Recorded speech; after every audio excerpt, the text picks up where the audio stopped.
પાટણ જિલ્લા ભારતીય મજદૂર સંઘ દ્વારા ઈપીએસ 95 પેન્શનરોનું પેન્શન 1000થી વધારી 5000 કરવા માંગ કરવામાં આવી હતી અને મોંઘવારી ભથ્થું ઉમેરવા તેમજ આયુષ્માન યોજનામાં સામેલ કરવા ભારતીય મજદૂર સંઘના નેજા હેઠળ નિવૃત્ત કર્મચારીઓ દ્વારા આવેદનપત્ર પાઠવવામાં આવ્યું હતું।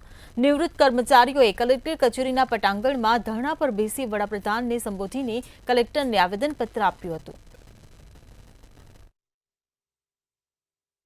भारतीय मजदूर संघ यूनियन द्वारा आखा गुजरात में आज कार्यक्रम आवेदनपत्र आपवानो बनावेलो छे। पेन्शनरों थता अन्याय माटे तेमने न्याय आपवा माटे गुजरात लेवले अमारा संगठन द्वारा पेन्शनरों ने न्याय मळे ते माटे आवेदनपत्र आपी अने आ आवेदनपत्र द्वारा गुजरात सरकार ने जाण थाय, भारत सरकार ने जाण थाय अने अमारा जे कर्मचारीओनुं शोषण थाय छे ते थतुं अटकाववा माटे अमे आ कार्यक्रम राखेलो छे। भारतीय मजदूर संघ भारतનું મોટામાં મોટું સભ્ય સંખ્યા ધરાવતું વિશ્વનું મોટામાં મોટું સંગઠન છે। એના દ્વારા આજે અમે આ કાર્યક્રમ રાખેલો છે।